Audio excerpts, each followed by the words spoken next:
గత ప్రభుత్వం ఏం చేసిందంటే డబ్బుల కోసం ఆ ఇల్లును అట్లా అప్లికేషన్ పెడితే చేయకుండా మీరు పోయి రిజిస్ట్రేషన్ చేసుకోండి అని ఇప్పుడు ఆ ప్రాసెస్లో ఆ మ్యూటేషన్ ఆపేసింది.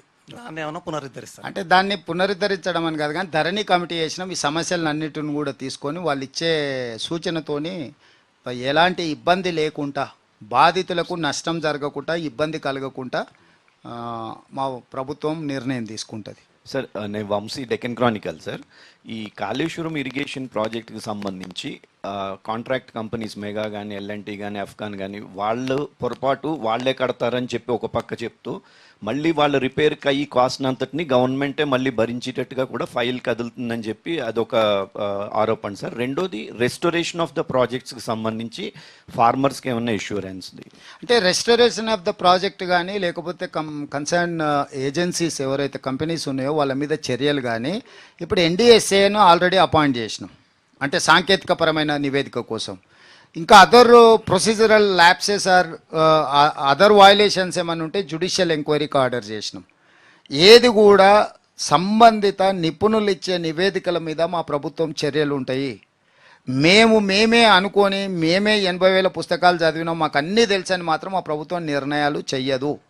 ఒక పక్కనే జ్యుడిషియల్ ఎంక్వైరీకి ఆర్డర్ చేసినాం, జడ్జెస్ కూడా అపాయింట్ చేసినాం. ఇరిగేషన్ వైపు వచ్చేసి supreme court judge and Lokayukta first chairman Lokpal చేసిన అతన్ని అపాయింట్ చేసిన. అప్పుడు ఉమ్మడి ఆంధ్రప్రదేశ్ కూడా చీఫ్ జస్టిస్గా పనిచేసిపోయినారు. రెండోది ఎల్ నరసింహారెడ్డి గారిని విద్యుత్ మీద. ఎల్ నరసింహారెడ్డి గారు వారి నిబద్ధత కానీ వారికి తెలంగాణ పట్ల ఉన్న కమిట్మెంటు నేను చెప్పాల్సిన పని లేదు, మీకు అందరికీ తెలుసు.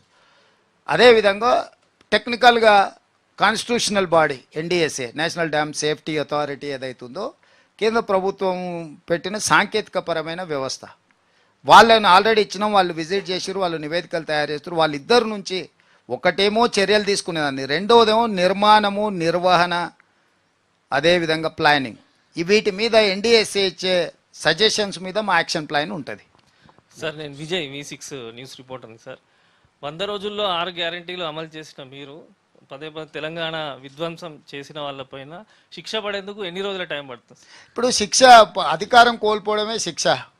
ఆ దెబ్బకు కింద పడి ఇరగడాలు కూడా మీరు చూసిరు కదా. ఇంకా అంతకంటే ఏం శిక్ష ఇస్తారు? ఇంకా ఏమన్నా మీ కోరిక ఇంకేమన్నా బలంగా వేయాలంటే ఏమన్నా ఉంటే సూచన, అంటే అమరవీరుల స్తూపం దగ్గర రాళ్లతో కొట్టి ఇచ్చేది అట్లా ఏమన్నా స్కీమ్ మీ దగ్గర ఏమైనా ఉంటే చెప్తే వాటిని కూడా ప్రభుత్వం పరిగణలోకి తీసుకుంటుంది, పరిశీలిస్తుంది. నెక్స్ట్ సార్ నరసింహారావు, ఈనాడు రిపోర్టర్ అండి. ఇప్పుడు హైదరాబాద్ సిటీకి సంబంధించి గ్రేటర్లో 29 నియోజకవర్గాలు ఉన్నాయి. లాస్ట్ మినిట్స్ ఎన్నికల్లో మీరు 3 నియోజకవర్గాలు మాత్రమే విజయం సాధించారు.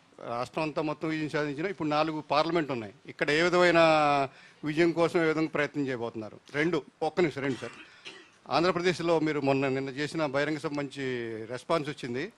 ఇదే కంటిన్యూ చేస్తారు అక్కడ ఎన్నికల ప్రచారం? మొదటిది ఎన్నికలకు ఎన్నికల వ్యూహం ఉంటుంది, ఎత్తుగడ ఉంటుంది. అవన్నీ బహిరంగంగా చెప్తే అది వ్యూహం కాదు, ఎత్తుగడ కాదు. సో ఈ 4 సీట్లు ఎట్లా గెలవాలనో, తెలంగాణలో 14 సీట్లు ఎట్లా గెలవాలనో మాకు ఒక ప్రణాళిక ఉన్నది. ప్రణాళికబద్ధంగా ఎన్నికలను ఎదుర్కొంటాం. ఆంధ్రప్రదేశ్ కాదు, అంతకంటే ముందు కేరళకు పోయినా మీరు చూసారు కదా.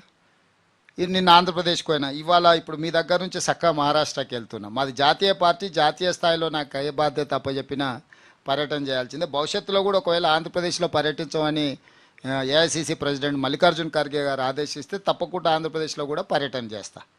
Next. Sir, Sandeep from Telangana today, sir.